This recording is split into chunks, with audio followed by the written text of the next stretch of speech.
All right, my friends, are you ready for another Build Show Live? We got a great topic today. We're doing all Q&A. I've got Paul Evans with me. I've got a giant list of your questions that you sent in ahead of time. And, of course, we're recording this, so this will be available on buildshownetwork.com later. But let me introduce Paul first as we get started here. And Paul, looks like we've got 150 people and counting. So let's give it, actually, before you introduce yourself, let's give it one more minute so that the new people coming on will know who you are. Guys, if you're tuning in for the first time, you've never done one of these live events before, on your Zoom link, or on your Zoom screen, I should say, there's a chat feature on there. We don't use that, so don't use that. Just abandon that tab. However, if you've got a question that comes up during the webinar and you want Paul or I to answer that towards the end, we're going to leave some Q&A time for your questions at the end. And so there's a Q&A tab that I will be monitoring. There's no open questions on there at the moment, but if you would type your question in there, we're going to leave some time at the end. But in general, this is a little bit different of a format. You know, in the past, we've done a lot of these webinars where we're talking about a specific product or a process. In this case, Builders FirstSource, longtime partner of the Build Show, sent out a message to all of their customers saying, hey, Paul and Matt are going to be available for this webinar, and this is the list of the questions. You guys had some great ones. And believe it or not, this is even consolidated a little bit. We had a lot of good response. So with that being said, let me introduce Paul Evans to you. So Paul has been with BFS for literally 40 years now, right, Paul? Yeah, you could say 30 years with the actual BFS company, but 40 years because now BFS owns all the companies I ever worked for. So that's pretty awesome. And Paul is the VP of Millwork and Innovation. But I would tell you, or I would make an argument that Paul is the most interesting man in the building world because he's also the license holder for BFS in the fact that they do installed work as well. So how many contractors states licenses do you actually hold for BFS? So 28 licenses in 22 different states. Holy cow. Yeah. And that's one of our questions we're going to get to in a little bit is talk to us about licensure and what should I know. So we're going to get to that in a little bit. But Paul, I say we jump right in. We got a lot of good questions here. Fantastic. I love it. And I love the way you held this till the very end. So you're going to catch me, ad lib on some of this. So go. All right. First question. Let's jump right in here. Paul, this one's for you. How do we get more consistent pricing for millwork items or a volume discount on millwork? And they said for a mid-sized builder, but I'd also add advice for custom builders like me as we think about getting better pricing or better kind of volume discounts from BFS. Yeah, so this was the first question on the top, so I read that one and have kind of some insight there. The production builders have been doing this for a few years where they'll come in and they will say, hey, we've got a community of 150 homes and we've got this much money set aside as budget for millwork. How can we do that? And what we do is we narrow their options down. Instead of them offering 20 base and 15 casing options and 4 different door styles, we narrow that down to 1 or 2 or 3. Sure. And then we buy large volumes of that for that community, and we can not only hold the price, but we can also guarantee a price for that. So if you're a mid-sized builder, or even a custom builder for that matter, ask your salesperson at BFS, hey, what items do you buy in bulk already that you have available? Let me see those profiles. And instead of you as a custom builder saying, hey, just go to BFS and pick up whatever case and basing you want, pick from these 5 or pick from even these 2. And the same thing on the door style. If you pick these 2 door styles, I can get a better deal than if you pick everything. Now, as a custom builder, especially a cost plus builder like yourself, you don't really care what they have. But if you've got a budget conscious job where you can say, hey, if you want this thing to come into budget, you got to stick with these 2 styles and these 2 door styles and these 2 molding styles. That's the way to do it. And I would say that even very particular custom building clients would appreciate that information, knowing that they maybe bought a Lexus or a Cadillac last week. They only had 2 choices of leather on that Cadillac, right? They had a black and a brown color. They couldn't choose pink or purple or green, and they didn't necessarily want that anyways. So by you limiting their choices and giving them a better price, but having more readily available materials, that's not necessarily a bad thing. It's not a bad thing. The other side of a custom builder, think about it this: if you have 4 base choices that are all the same price and you can pick one of those, it doesn't mean that they can only have to pick one. Think about that. How many times have you stack blocked a base or stack blocked a crown mold, but you use standard pieces to do that? Yeah. You get a great look at an inexpensive price. Yeah, so that's great. the way to answer that. As a follow-up to that too, I'm a huge trim guy too. I love houses that I call the tribute to trim houses, where you've got a lot of finished carpentry going on. I did that at my personal house. And my buddy Brent Hall worked with a particular mill company called Windsor One to develop a catalog of moldings that kind of worked with any particular style. And I used their Greek Revival style. When I was with a production builder back in the day, we had these molding boards that would show, here's the corner of a door casing, and here's the base profiles that fit in this. I think we had like 4 packages that people could choose from. I suspect that even custom builders might be able to get that sort of molding package help from BFS. Is that true? Oh, definitely can. We have sample boards or sample pieces that the builder can make their own sample boards out of them. That goes back to my stack block idea. Just think about taking a standard sample piece that costs you nothing or minimal, and then making your own board with a stack up, and the customer feels, hey, they're getting something custom, which they are, because no one else had put in that pattern together with that. So it's amazing that you brought up Brent Hull, because he has an unbelievable library of old style moldings, and we went through those moldings. I went through those moldings with him one time and came up with some generics that we're using today. So just because something is old doesn't mean it's not the latest and greatest trend, because it's coming back. That's a great point. Yeah. Love it. Paul, here's one for both of us. Houses today are being built much smaller to address affordability. I heard some stat about the kind of average house size that American builders are building is a couple hundred square feet smaller than it was a few years ago, kind of pre-pandemic. How can we make them more appealing with millwork? And I would include in there windows, doors, and molding. So I'm going to answer on my side of it, and then you can answer on your side of it. On my side of it, again, don't give up on the millwork. And everybody gives me a hard time when I say that. They go, well, that's where you get paid. And that's I the said, millwork guy talking. Yeah, I'm the millwork guy talking. But millwork is where the house is made. Yeah. People walk through and they go, God, and those beautiful 2x4s? No. Yeah. They're wide open, drywalled spaces. Yeah, exactly. And with just a little bit of excitement on the base and a little bit of excitement on the casing. Yeah. And also, don't forget crown mold. We're building more and more contemporary homes, but don't forget, there are contemporary crown molds available. The old LS50, you and I were talking about that at lunch. LS50 is as contemporary as they come, and it's been around for years and years. A simple, and you do 1 or 2 rooms in that, and maybe even paint it a different color, which costs nothing to do. What a difference that makes. Built-ins. It's amazing the number of people who have dropped the built-ins over the years because their house got so big they couldn't afford it. Well, now the house is smaller. Put in those built-ins. Have your cabinet company come up with a built-in, or have the job site cabinet guy build the cabinet and build that built-in for you. What a difference that makes. Huge Totally difference. Agree. I've always been a big fan of build smaller and build better. And in fact, one book that I recommend to a lot of people, or I've recommended a lot over the years, is the Not So Big House series of books by an architect named Sarah Susanka. And the whole premise of the book is, instead of building a 3, 4, or 5,000 square foot house, drop 1,000 square feet off whatever you think you need, and then build it to a higher standard. That allows you to have more money to do a great WRB system, a great air sealing system, better windows, better moldings and millwork, better cabinetry. Everything has more budget room if you build 20 or 25% smaller than what you originally thought. Yeah, so, most definitely. Good stuff. Kind of a follow-up to this is, if you need to take 10% off the build project, meaning I got to drop, whatever the price came back at on my initial estimate. Gosh, that's too much. We got to drop 10% of that.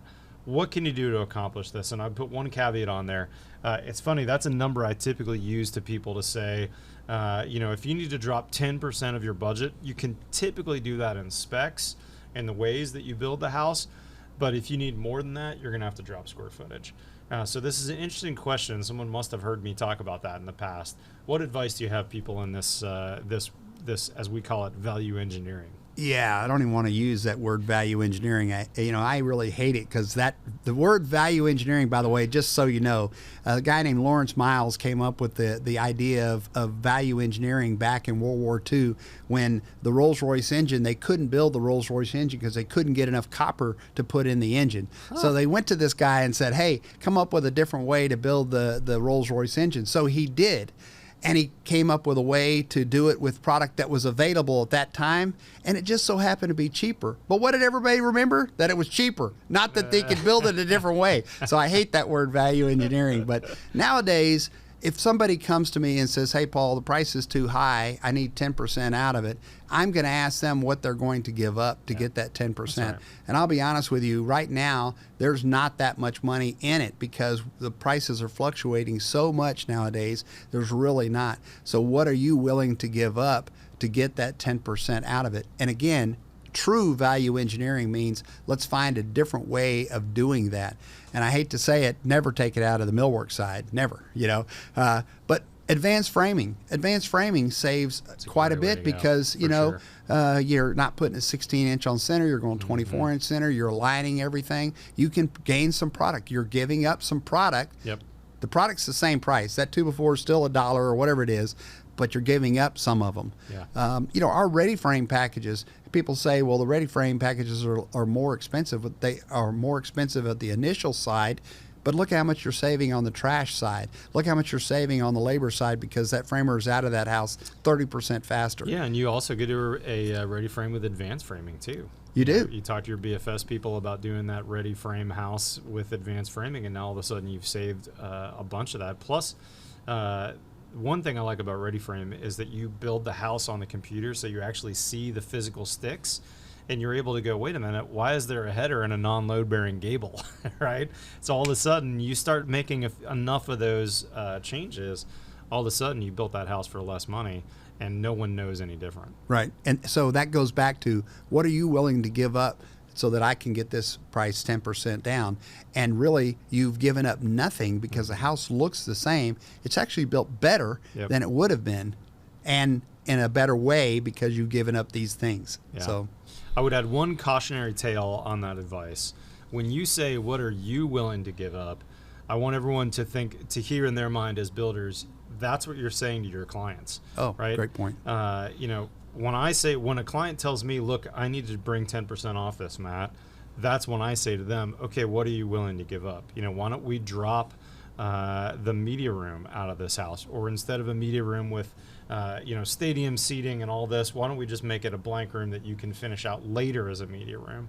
Because we don't want to cut our knees off from ourselves by going with cheaper windows, by going with a less good waterproofing system on the outside, by dropping solid zip system sheathing and going to cardboard sheathing, whatever it is that's important to me as a builder for my reputation, for building a solid, well-built house. I'm not going to change any of that because you want to drop 10% out of the price of the house. Let's figure out a way to do 10% less countertops, 10% less cabinetry, 10% cheaper tile options. Let's value engineer the plumbing specs so that, shockingly, there's lots of very expensive plumbing out there, manufacturers, that I think are less good than the more medium priced ones. As a quick, for example, I won't say any names, but there's a plumbing package out there. It's a very expensive one that I think is made actually less good than a standard Kohler package like I used at my house. So you can spend 50% more and get a less good product sometimes when it comes to these very expensive finishes. So be really cautious about that. Now, obviously, that's not going to work for every client out there. But I think if you stack those things up, you're going to be able to save 10%. Well, let's go back to the millwork because obviously that's how I get paid. Mm-hmm. Go back to that original question about the millwork side. Ask your millwork salesperson, what moldings can I get that are less expensive that look very similar? And they will have them because we bought in bulk of this one. We bought container loads of this from South America where we've only bought, this by a truckload here. Yep. So. Yeah. It's a great point. I also heard when I was in Michigan not long ago, at the Michigan HBA, they had a speaker, Todd with TK Design and Scott Sedum, who's writes a column for Pro Builder magazine, and his column is about lean architecture, I think is the best way to put it, where in this presentation they showed elevations of all kinds of houses, and then, okay, what if we were to try and drop 20% on the cost of this elevation, but actually make the house better looking? And what they did was they took weird roof pitches and all kinds of turn gables and all these fancy doodads, and they simplified the elevations, and they could easily save 10% or more on the exterior cost for the house. But those elevations, when they really thought about it, were much better looking, were much cleaner, were much simpler. So I think that there's probably an architecture component in here as well. I didn't even think about that, but you're exactly right. You know, what a difference between a 612 and an 812, what it looks like in the elevation, and you're exactly right, that element of it, and the amount of the differences. Hey, instead of doing a brick facade here, let's do a shake shingle in the gable, which makes a bricklayer cheaper because he's only having to lay brick up to an 8 or 9 foot plate, as opposed to all the way up in the gable. Yeah, so that's right. And last thing I would add, which I think that the person asking this question didn't want us to go there, but I've got to go back to square footage like we talked about earlier, is, you know, there's so many trades out there that are still basing their pricing on just a square footage metric. And I'm not going to call anybody out, but I am thinking about a few specific trades like drywall and paint contractors that when they get a set of plans to bid, they're simply going to page 1 where the square footages are, and they're multiplying that by their factor, and they're giving you a price, and it literally takes them 10 minutes to work up a bid. So by you going from a 3,000 square foot house, 10% less, let's make this a 2,700 square foot house, you're going to save 10% probably on your paint bid, on your drywall bid, and don't forget, that's probably also soft costs in there as well. You know, typically builders are putting 10% savings on soft costs when it comes to dumpster costs, when it comes to porta potty, all these other soft costs that are involved in the job. A lot of those are based on square footage. Your builder's risk insurance, all those things are based on footage. So by dropping that 10% of footage, there really is real dollars. So it's funny that you bring that up. We have a builder that we do a lot of business with in Arizona, and he did that exact same thing. He dropped the square footage on the living square footage, but left it in the overall footage of the house, meaning he got bigger porches. Outdoor living there in Arizona in the wintertime is fantastic. Big deal. Really nice. So his prices went down on the GCs that were doing square footage, but actually the homeowner didn't lose out at all. Yeah, they got all this like outside space. Plenty of space. Exactly. Yeah, that was my deal at my house. I built a 2,800 square foot house for my family of 6 plus my dog, but I did a lot of outdoor living space. I have a beautiful back patio with a fireplace that I spent a lot of money on, but it doubles the size of my party space. You know, when I have people over from church, when I have friends and family over, I have a ton of space by throwing those doors open. Now, I certainly don't throw open my doors in Texas in July. Right. But, you know, we live outside in the wintertime. It's amazing. You know, typical Texas is 55 and sunny during the day, and maybe it gets a blustery 49 at night. So I fire up my outdoor fireplace, and I got a great party space. I can't believe you said that, because Brenda and I have a huge house. Not even going to say how big it is. We keep telling ourselves, you know, we only live in the master bedroom and the game room area and the kitchen. That's it. Yep. The rest of the time we're outside with the outdoor patio, sitting around with the fireplace going. You know? Texas winters are the best. Don't tell anybody though. Yeah. All right, let's keep going. Here's one that I think is really going to generate some interest. How do you qualify your subcontractors, and how do you hold your contractors accountable for coming back for warranty and punch list items? We have a lot of troubles getting them back after they've been paid, is the question. How would you answer that, Paul? You guys are, if I remember correctly, you're the biggest framing contractor in America. Is that right? We've got to be now. We have been for years, and I'm sure we still are. My answer to that side of it is go to your contractor out there, your lumber or millwork supplier, and ask if they do turnkey. We prefer that only because we can then control the whole thing from the initial material drop to when it's going going to be completed. And that is a way that you can get two things done if you do a turnkey. Is one, you can get a guaranteed price up front, and you know that that price is good from that point on. Yeah. Number two is that at least on our framing side, we don't even get paid until we get a green tag. Yeah. In other words, you get the green tag on it, and that's when you get paid. So there's very little punch because we're doing all the punch to make sure you get the green tag. We're making right? sure you get an inspection before you get paid. Yeah, exactly. That's really that side of it. Then the other side of it is that when you do have a warranty item or something, you're dealing with a BFS, with a large company that is not going to leave you high and dry. We're going to be there for you, and that's that side of it. Now, I don't know how to answer the subcontract side. You probably have to answer that one. But this could be a whole 45 minutes here to take us to the end. So I'll try and make it concise. But I would say that we're in a hard market to find subcontractors. This is full employment. We're as busy as we've ever been, and maybe we've slowed down a little bit since interest rates have risen. But in general, custom builders and my colleagues that are maybe doing semi-custom, we're all really busy. Our subs are all really busy. When I started my company, right after I started it, we went into a big recession. I started my company in 2005, and then we went into that 2007, 2008, 2009, 10. Don't bring that up. That was a great time to find subs, though, to be honest. Oh, yeah. And even though I have a lot of regrets and did a lot of dumb things during that time in my life, the smart thing I did was go out and look for subcontractors. So if you're listening to this and we do end up with some stormy clouds ahead, it's not all bad. Frankly, I had a lot of good things happen to me during that period in my life. And that can be a better time to find trades.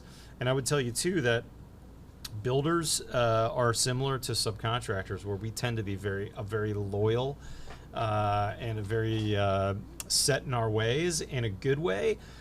Meaning, when I have a sub that I like, even if they raise their prices, even if they whatever, I'm going to stick to them because I know that they're a proven entity. And I don't shop around because I don't know what I'm getting. So, something that could be advice for builders out there is, number one, look to see who your competitors are using in town. And that can be as simple as driving job sites. Don't expect you to make a phone call and have builders give their secrets up, though. And frankly, I've gotten more reserved, I guess is the best way to say it, for sure. And that's not always because I don't want to share. Sometimes I'm reserved because I don't know who is asking and whether they're going to pay their bills on time, whether their job sites are going to be organized. And if I have an A sub who only works for other A builders, I don't know if you're an A builder asking me. So I'm hesitant, I'm reserved to give up one of my trusted trades, because frankly, I don't want them to not get paid by you this month, and then all of a sudden they're in dire straits, and that affects my job. So asking other builders, that can be a tricky thing, but you don't necessarily have to ask them, drive their jobs, and you can typically figure out with a little bit of sleuthing who they're using. But the other thing you need to know is this is a relationship business, and just like I've been a BFS customer for almost 25 years now. I started using you guys when I was working for a production builder. I think this contractor world is a relationship business as well. And so I actually have very long-term relationships with my trades. They trust me and I trust them. When they make a mistake on something, especially when it comes to bidding and cost, I take care of them. I make sure that they're not left high and dry. If I have a sub who makes a mistake on a bid and comes back to me and says, "Look, I totally screwed this up. I'm not only not making money on this job, but I'm losing money, and here's why." I'll make sure they're made whole and they're taken care of, because I want them around for that next job. And as I've done that over the years, that's bought me a lot of loyalty, such that now I've got trades that have been with me for more than a decade, almost all of them, and that makes a big difference.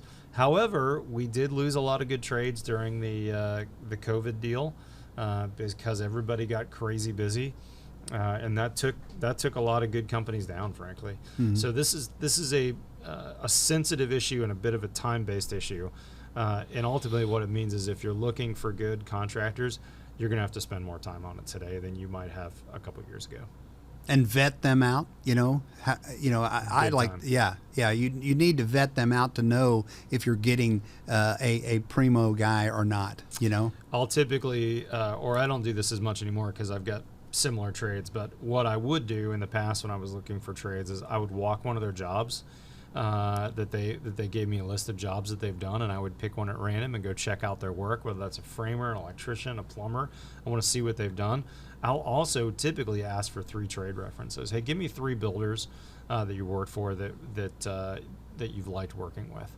And I won't necessarily call all 3, but I'll certainly call 1 or 2 of them, and I'll ask them some pointed questions about them, including how are they doing on their warranty and their punch and those sorts of questions. Because usually builders will be very honest with another builder. Right. I'd make those calls. That's always bothered me when somebody said, hey, give me 3 references that you've done, and then you don't make those calls. You're fooling yourself on that. Make those calls. Yeah, that's for sure.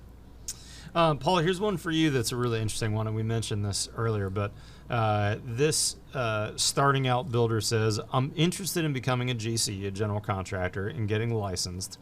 What are the requirements? Whoa. And I know we have an entire U.S. national audience here, but as I said earlier, Paul, you actually hold the license for Builders FirstSource in 22 states with 28 different licenses.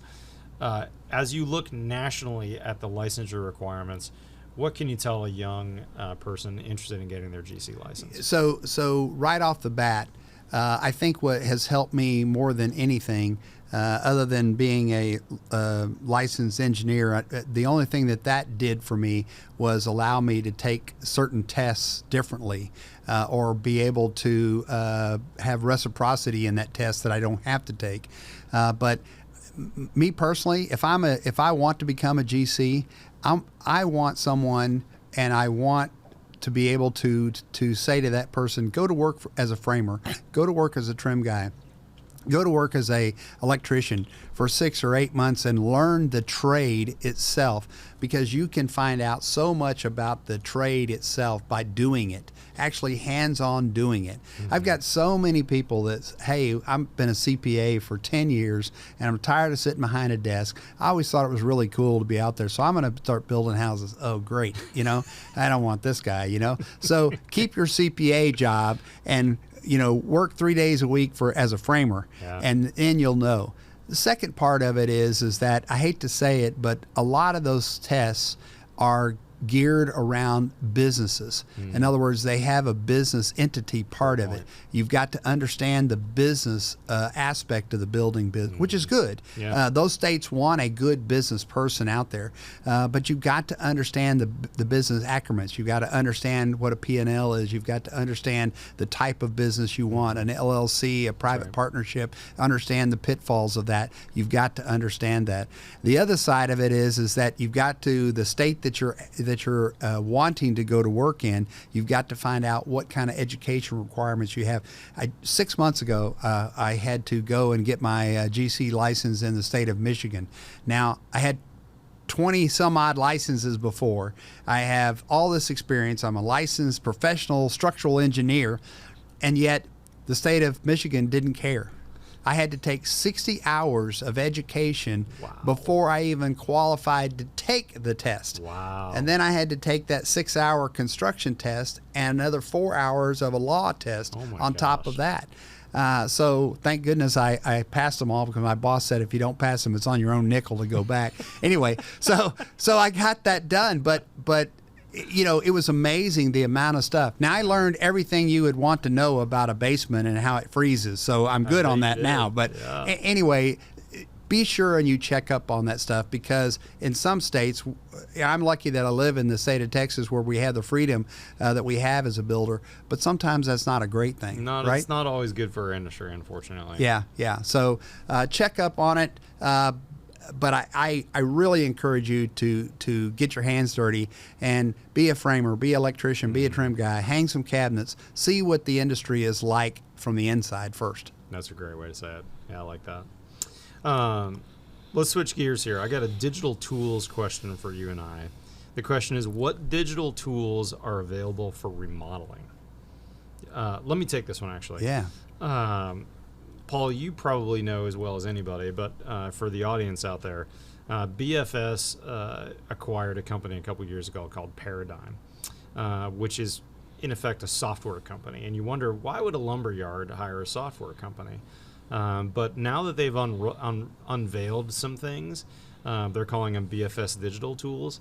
I really, really get it. And if you've seen any of my short videos or some long videos coming out, they have some really fabulous tools that are available for remodelers and for new construction builders through the BFS Digital Tools. For instance, they have this product called Home Configure.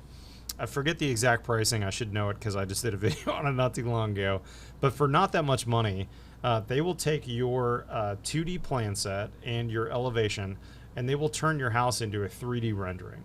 Which, rendering service, okay, great. It's nice to have a rendering. But what's different about this is they call it Home Configure, and they can take these renderings, both interior and exterior renderings, and your clients and you together, or your clients at home on their own time, can press a button and go, what would this house look like with white James Hardie siding? Or what if I switch that to vertical board and batten James Hardie? Or what if I switch this front to a 5-inch lap siding or a cedar shake siding? It allows clients and builders to actually visually see the differences and the changes. And I can't tell you how many clients I've got that are incredible decision makers, but when it comes to making those final decisions on both materials and colors, they're absolutely paralyzed until they see it. And this takes away that paralysis from those clients. Absolutely fantastic tools. Paul, do you have any experience with? Yeah, I have quite a bit of experience with that part of it, but I'm disappointed in you, Matt. I'm going to say this out front to everybody that's out there. Uh-oh. You didn't say a single word about changing the door style or changing the molding style or changing the window style. Point, you know, come on. You know, we have Therma-Tru front doors, Masonite interior, and Gelwin windows, and all this that you could change and change all that. So I had to give you any one of those changes. Any one of those changes. So I wanted to give you a hard time about that. But anyway, so not only those pieces, but what's great about that Paradigm software that we developed with them is that not only that you can do that, but then you can also get the estimate and the pricing fairly quickly because we are integrated with that software, and that part of it to me is huge. The other side that you said that I'm not going to give you a hard time on is what is a lumberyard doing buying a software company? And what's crazy about that is everybody thinks BFS is just a lumberyard. But as you know, and as the builders who know us know, we're the largest millwork company, in the country. Yeah. So what were we talking about earlier? We build 30,000 doors every day. Holy cow. I mean, can you imagine that number, how many houses that is? But not only the millwork, but now the software side and the ready frame and the trusses, we're almost a whole house solution on those parts and pieces. On the 3D modeling, we are a whole house solution. So we're partnering with other parts of that companies as well, from the sinks to the countertops to the cabinets to the faucets and so forth. So I suspect it won't be all that long, Paul, in the future until you guys have a modern day version of the Sears and Roebuck house. Where you could literally order everything for the house through BFS, or probably for a modern day example would be the Amazon of house, where, by the way, if you don't know, they also have a digital house library. Totally blanking on the name. What do you guys call it now? Yeah, it's a digital house library. Home library. Home I guess library. is what they're calling it. Which I think, as of this recording, will have my house that I built recently on the home library, and I'm getting ready to build another house start to finish here in Austin that we're going to chronicle the series of. That one will also be available in Home Plan Library, where again you can use the Home Configure tool. You can see what the interiors look like. You can make all those changes to it, and for a small fee, they'll also make architectural changes for those houses as well. So you guys have really vast capabilities. So let's back up and ask that same question again that was asked earlier about, hey, I need to take 10% out of this house. How can I do it? You just answered it. because the digital tool, you as a builder, I know you guys, come on, I know you guys are baking money into for the, I've missed that, right? 100%. You're baking that in. If you had a digital 3D model that you could see all the uh-ohs in the world, huge, you wouldn't have to bake it in. There's 10% right there if you just right. think about doing that 3D modeling up front. 100%. Anyway, had to throw that in. I'd throw you builders under that. He's throwing us under the bus, guys. What's up with that? Okay, let's jump on to another one here. Let's talk ReadyFrame for a minute. I know you have quite a bit of experience with that as well. What are some advantages to the framers in the field? What are they actually seeing the advantages of ReadyFrame are, other than time savings? So obviously time savings for the framer, but what we are seeing more and more is that, I don't know how to say this, that you need the less experienced framer to frame a ReadyFrame house. Let's just say, for an example, you have 5 guys on a framing crew. As you know, as a builder, 4 of those 5 know everything there is to know about a 2D plan. They knew everything about, hey, I've got to put a bird's mouth here. I've got to have a lookout here. I've got to, cut this rafter here. I've got a king stud. I've got a jack stud, all that. They know all those terms. They know exactly what to do and when to do it, right? They probably only got one guy who's schlepping lumber and a OSB to the second floor, right? Yep. Now, what we have found is that instead of having 5 guys who know everything about that project, you usually have one guy who knows everything about it. And then you've got, let's call them 4 apprentices on that job. What that does is 2 things. That takes the other 4 guys who were actually out there on that job site before, now they're become foremen with 4 apprentices. So we take a crew of 5 and we take the 4 that knew what they were doing. Now we have 4 crews of 1 with 3 or 4 apprentices. Yep. So that does that part. The other side of that is, think about those apprentices in a couple, 2 or 3 years. Then they can, after they've done a few ReadyFrame homes, they can start maybe even stick framing or cutting their own roofs in or whatever. Yeah. Now, what we've also found is that once they start with ReadyFrame, they don't go away from ReadyFrame. Yeah, they want to stay with it. They want to stay with it. They want to stay with those trusses. They want to stay with those pre-cut walls. They want to stay with all those pieces because it's basically Lincoln logs. You Yep. just match the wood, the number on that printed out wood to match that plan and put it together. Yep. It takes a little bit of playing with it first to get it, but once they get it, they blow and go. Our stuff up in the northwest, probably 70% of the packages that go out in the Northwest are all ReadyFrame. Holy cow, that's 100%. It's high because they've been doing it for a long time, for one. And number 2, think about the lot space up there. Their lots are tiny. And they know that the ReadyFrame package is 30% less wood, so it fits in a smaller place, and they can drop off this piece, and then the next day drop off this piece, and they know for a fact that they'll have it done. I hadn't thought about that. Yeah, think about those. Big difference in staging. Yeah. Plus, of course, the big one too, dumpsters, less waste, fewer errors, more accurate. I think that's really a big deal. And to piggyback what you said, from a framer's perspective, I think that there's this perception that framers wouldn't like ReadyFrame, but I think from a framer's perspective, how cool would it be to have that 24-year-old former service person who went from high school into the Army and did 4 years, let's say. They come out, they're trying to figure out, what do I do with my life? They get a job with a framer on a ReadyFrame crew, and all of a sudden, they're nailing walls together. They're figuring this new career out. Spend a few years with ReadyFrame, and now all of a sudden they have the passion, they have the desire to learn how to do a hand-cut roof, how to do all these other things. Whereas had that 23, 24-year-old started out with a crew that didn't do any ReadyFrame, they would be humping plywood. They would be moving sticks around the job for a long period of time before they ever got to nail anything together. And I think it would be really easy to be disencouraged, to be less excited about a career as a framer. Right. I'm going to give you a really good one. So builder found this framing crew that was a ReadyFrame guru. They've been doing ReadyFrame for several years now. And the builder found it and said, hey, I want you to give me a price on this house and everything. Gave a price, and he says, that's a little bit expensive. And the framer said, well, I'll tell you what, if you pay me that price, I'll haul off all the scrap on the job site.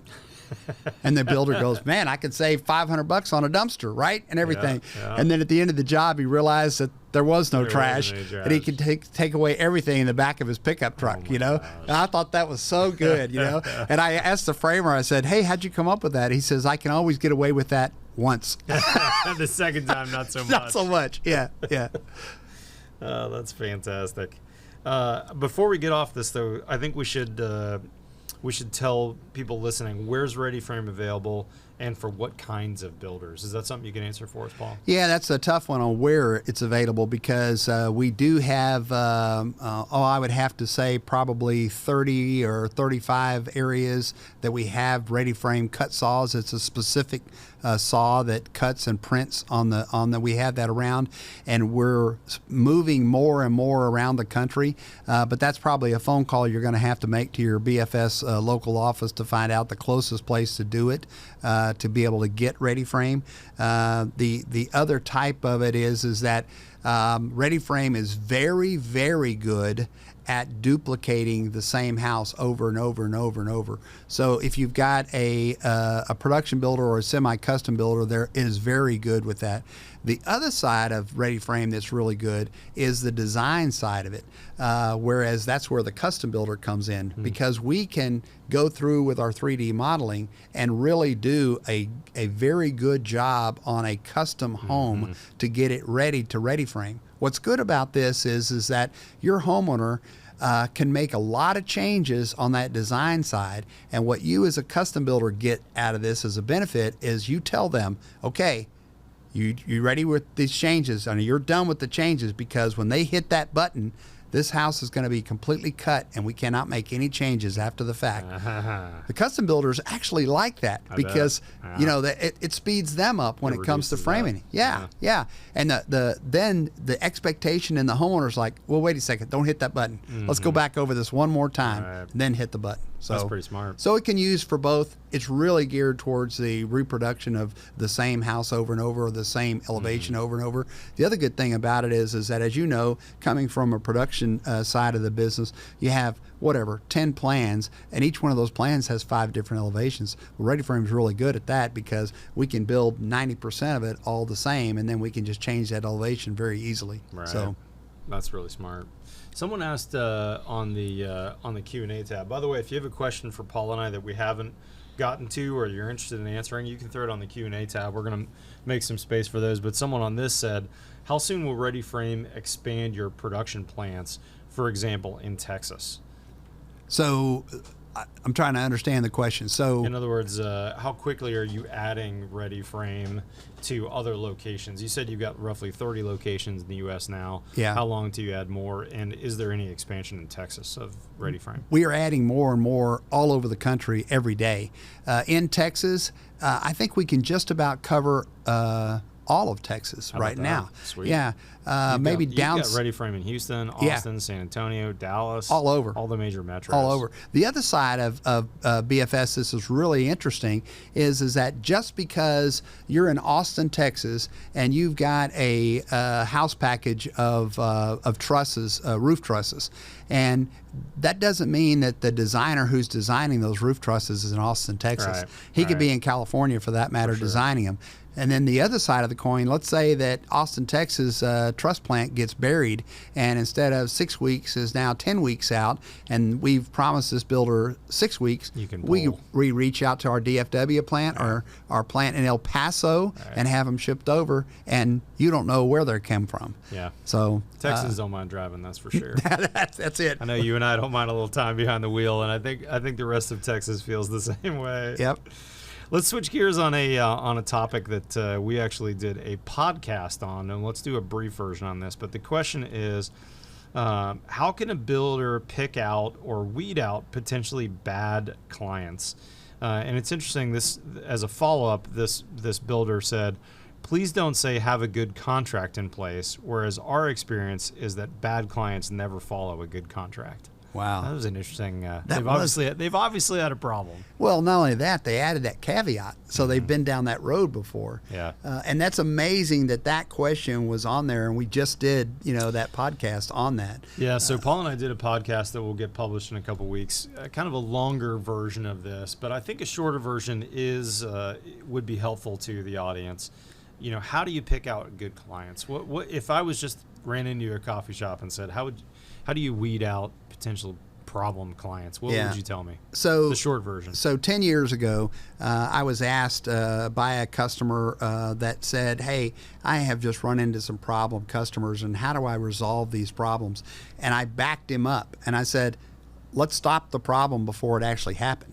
And he goes, well, wait a second, I didn't ask you to do that. I asked you to solve the problem. I said, well, you caused your own problem because you picked the wrong client. Yep. And so we built a question and a questionnaire, basically, to sit and interview that proposed client, and then like we talked about in the other podcast is that it only took me a day to come up with the questions for these guys, but it took us 3 days to teach them how to actively ask the questions without being interrogated, if you will, you know.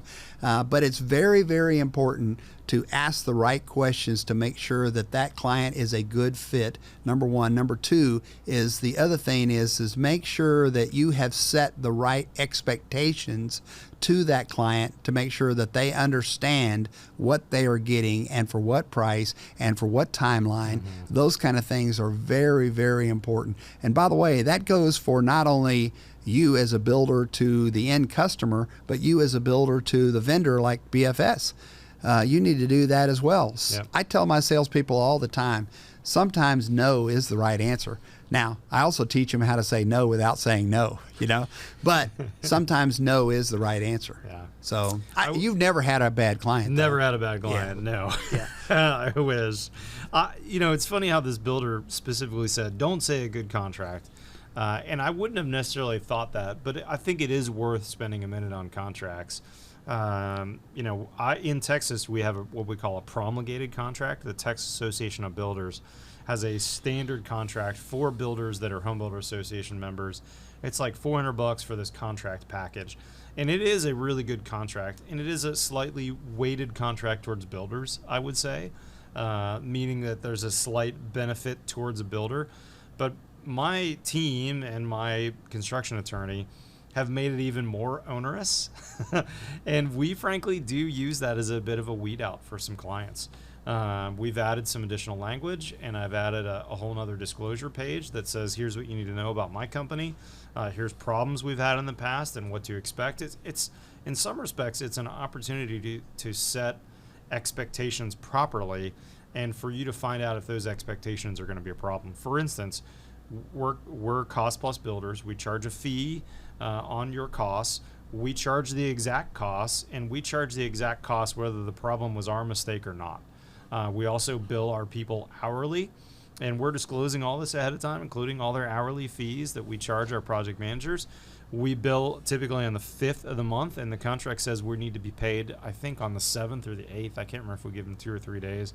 But we give that to them pretty early on in the get to know you period, because I want to know if they have a problem.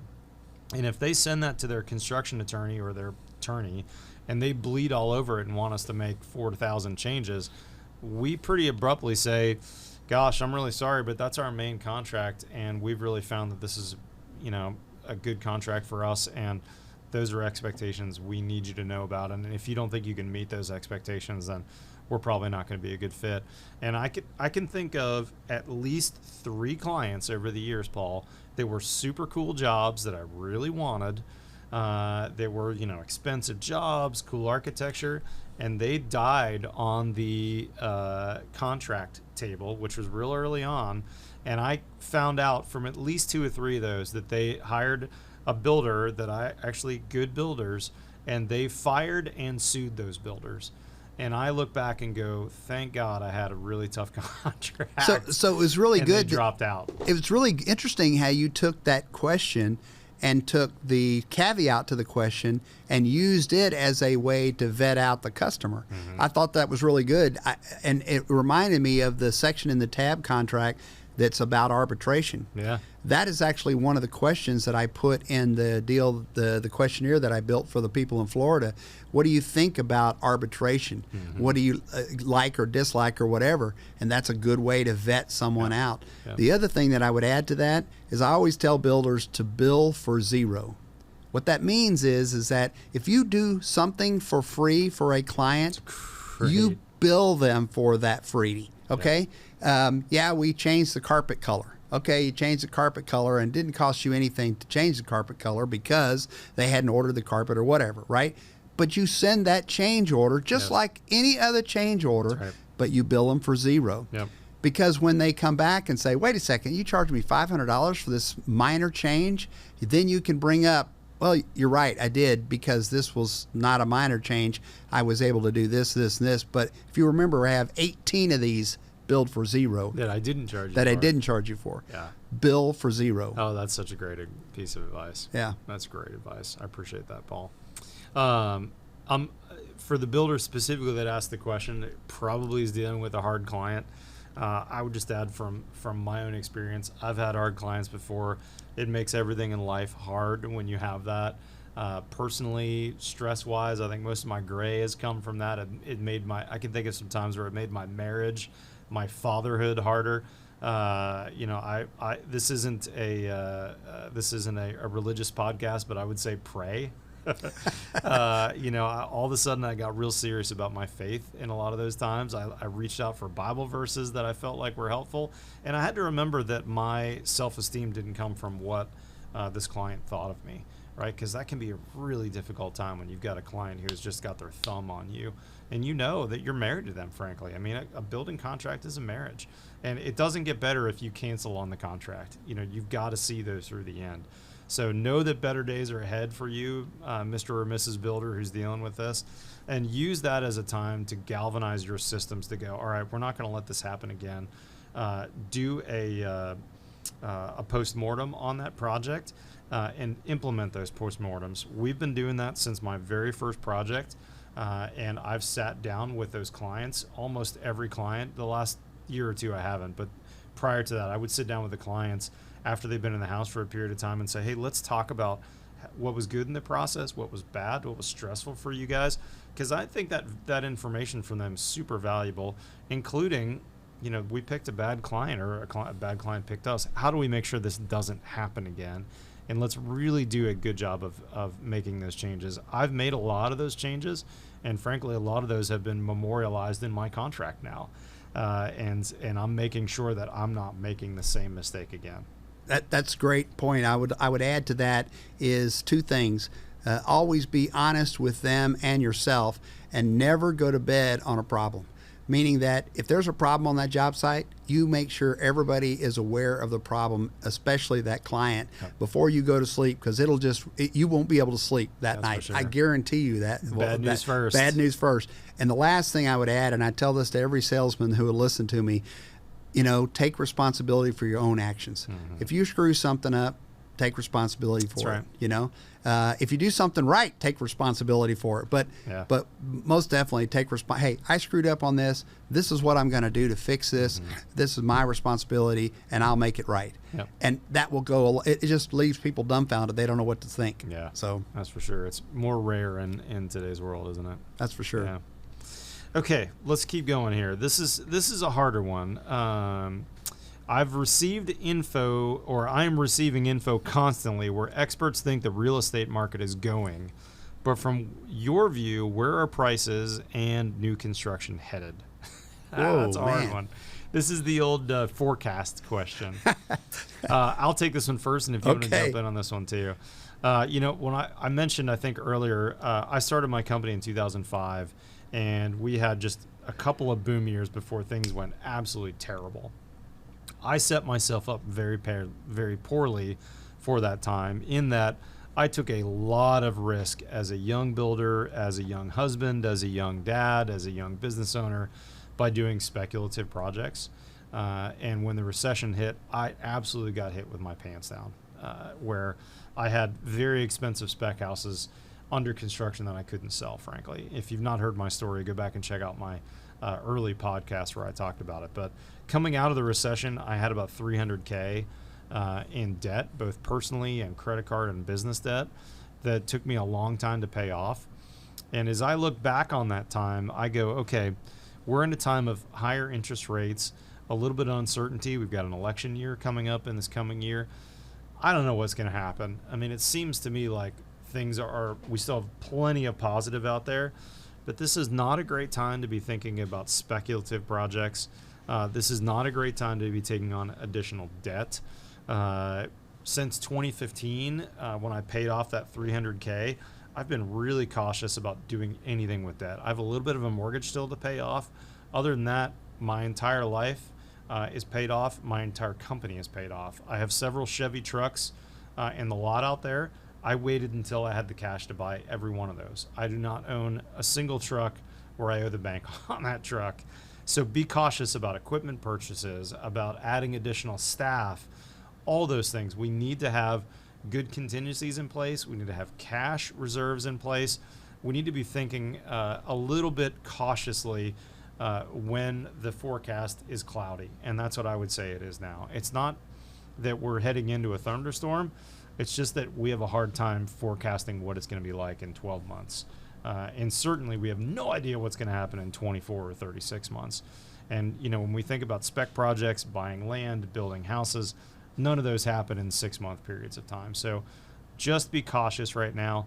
I'm not saying that you don't invest, that you don't do any projects whatsoever, but be really cautious, and also get your personal life and your personal spending under control. If you're not using a personal budget or a business budget, now's the time to be on a budget so that you actually know how much money your business is making, and you're paying yourself as a business owner on a regular salary that you can afford and that makes sense, and that you're living within your means. And I don't know what to add to that other than, you know, we do a quarterly podcast, if you will. We have economist Allie Wolf that comes in. Fantastic, by the way. Yeah. You should absolutely sign on for one of those if you've not heard Allie Wolf before. She is fantastic on that. And for Very, her very being as young as she is, and she is one of those just brilliant people in general, right? Yes. So to me, I get a lot of information on that, and I get a lot of people that ask me, hey, you've been in the building industry for a long time. I'm really kind of hedging on buying a house. I've been renting for a long time. Man, interest rates at 7%. So I got two answers for them on that.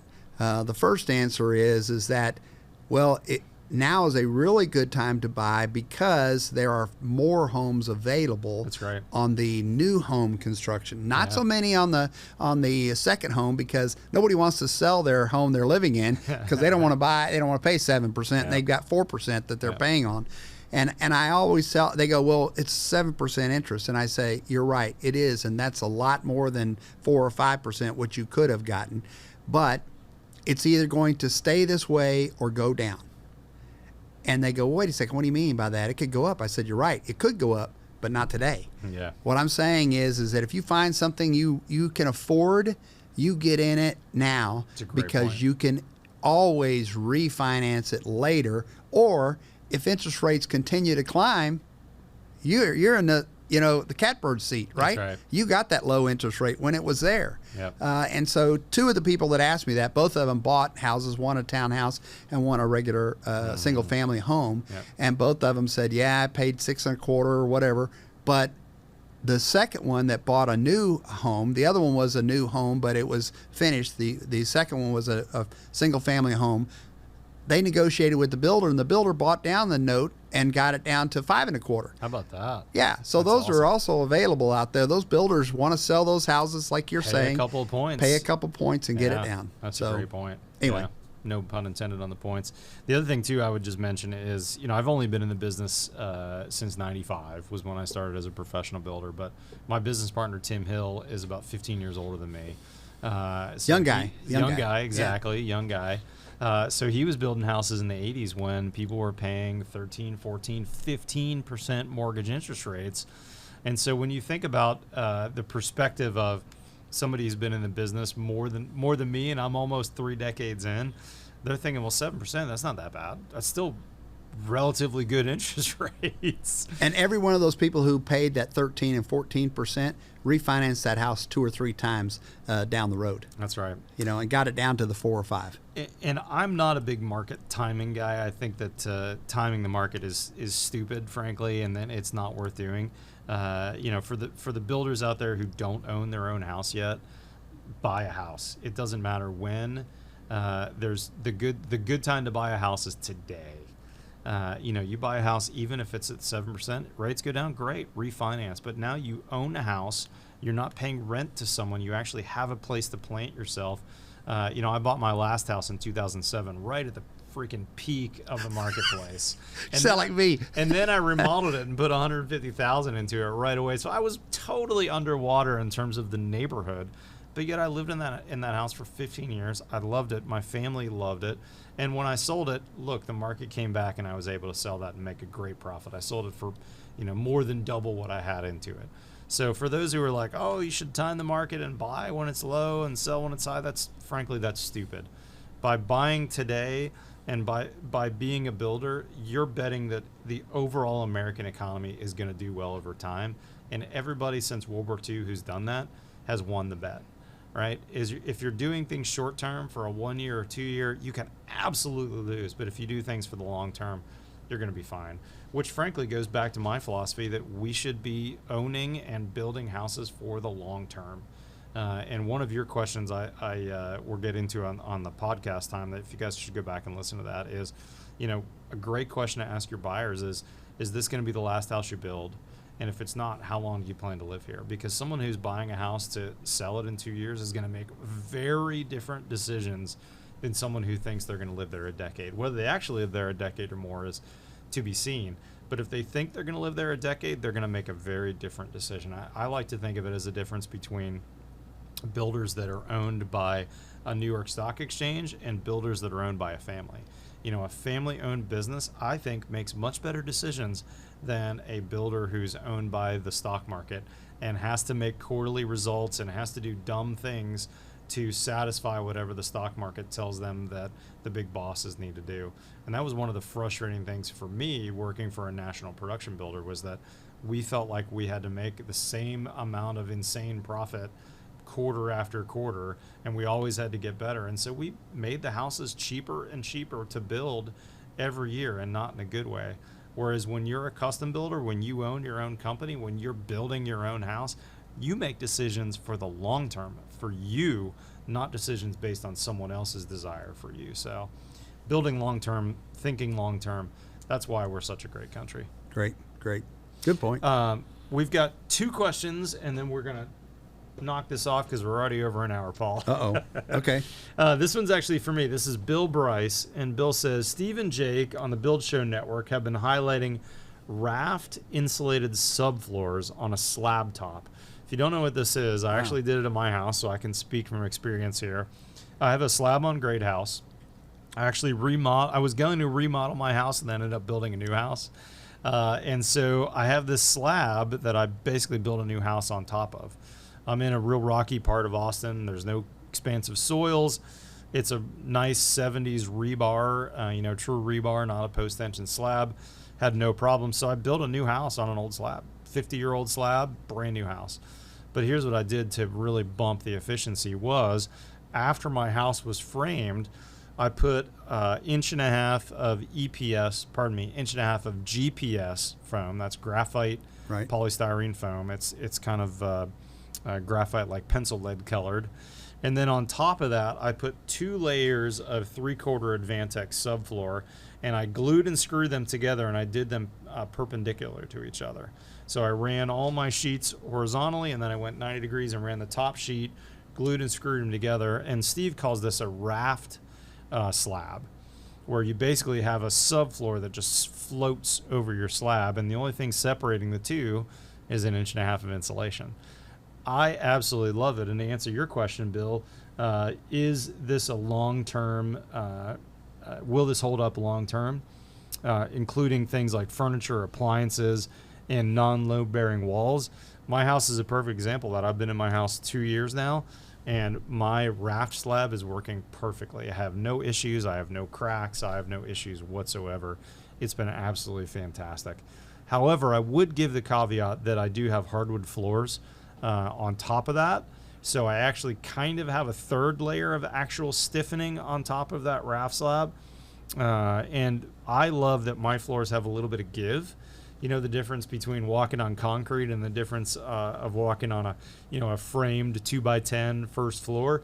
Your knees feel so much better on that wood floor. The same is true on my raft slab. It feels like I've got a full basement underneath me and I've got just a little bit of give. And so even my 51-year-old knees, man, they feel great on top of that raft slab. So the first two benefits I can think of is the one was the softness of it. I thought about that. Some insulation value on that. Yep. The other thing would maybe be no wicking issues, if any, that you may have on an older slab that may not have a barrier, correct barrier in it. I was able to put a vapor barrier on top of it. On top, yeah, that part of it. That's the only thing is that that's not a retro. That's something you got to think about when you're framing, because you framed it up. You had to add an extra plate or something to accommodate for that. You got to think about your stairs, right? If you didn't think about it, your stairs would be way off. Way off, yeah. So you can't retro it. You got to be well. You could retro it, but you'd have to do a whole house where you actually replace the stairs as well. Right. Because I've got 1.5 inches of insulation, which is like an R6 or an R7. I used Halo Intera on mine, which already had a vapor barrier bonded to that top layer. So I simply taped the seams, and then I taped from there to my bottom plate on the outside to make it continuous. And now I've got a continuous vapor barrier on a slab that never had one. Interesting. And it works great. Never heard of that. A bit of a mind blower. I bet so. I'm thinking about that. And in Texas, you get a little bit of a benefit from your slab in the summertime, in that typically the ground is colder, so you're kind of taking heat out of the house. You have a cold slab. However, in the wintertime, it's the opposite. You want a heated tile floor, right? Because your body heat is being sucked out of your body into the floor below. It's going to feel cold, especially in your sock feet. So in my house, I put a heated tile floor in my master, which is on the first floor. I almost never use it because I don't feel cold at all on my tile because I don't have concrete underneath it. I've got subfloor and then insulation. Interesting. So you used a tile board instead of one of the layers? No, on top of the layer? Well, in my case, I've got original 70s slab, 1.5 inches of GPS foam, 2 layers of 3/4 Advantech, and then I did the Schluter Ditra system, if you're familiar with that. It's an uncoupling mat, and then I put my tile on top of that. Okay. And I haven't had a single crack or problem or issue whatsoever. And I did heated Ditra, and I do use it occasionally, but most of the time I don't need it. It's almost too hot. That's with interesting. that heated tile floor. Whereas most people in Texas, that's a huge upgrade. People love the heated tile floor because in the wintertime, the tile on a slab on grade is friggin' cold. It is cold. It's I got real that. Cold. Yes. Yeah, that's most people. Right. Paul, you are the most interesting man in the building world. We learned today that you are you hold 28 licenses. I also didn't know that you were actually a structural engineer. You kind of slipped that in during our last 60 minutes. I had no idea. You're the VP of Innovation and Millwork. You've owned a plywood and millwork company before. You've done a little bit of everything, and you're just shy of 40 years in the business. Thanks to my dad, who got me nailing cabinets together when I was probably 12 years old. So so I, it's crazy. He told me, he said, "Hey, I'm going to send you to college so you don't have to be in this construction business."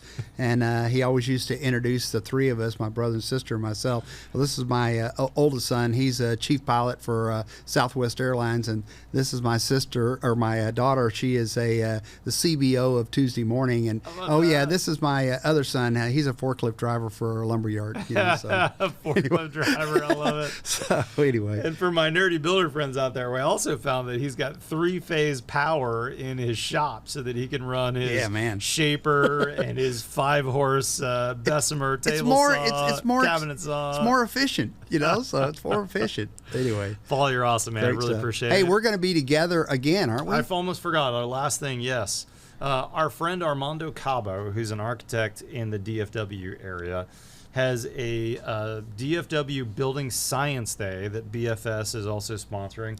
It's on November 15th, actually the day after my birthday. Allison Bales is going to be there, Nikki Kruger, you and I, Armando. It's a full day of building science training.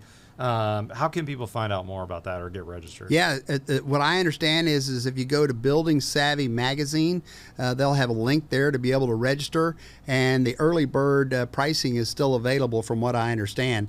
So I'm excited because I get to be around a bunch of building science people. Bunch of nerds. Learn a bunch of stuff about that. So I'm excited about You could that. also reach out to Armando on LinkedIn. It'd be another great choice, too. I know he's on LinkedIn. He actually was gigging me before we started that I hadn't accepted his LinkedIn contact or whatever. That's I'm only funny. on LinkedIn about every 2 or 3 months. So, Armando, if you're listening, sorry, buddy. We're still friends. Don't take my lack of LinkedIn clicking yes to mean actually anything. Big thanks to BFS, obviously, for supporting the Build Show and for Paul driving down from Dallas to be on with me. Check out our podcast we've got coming up.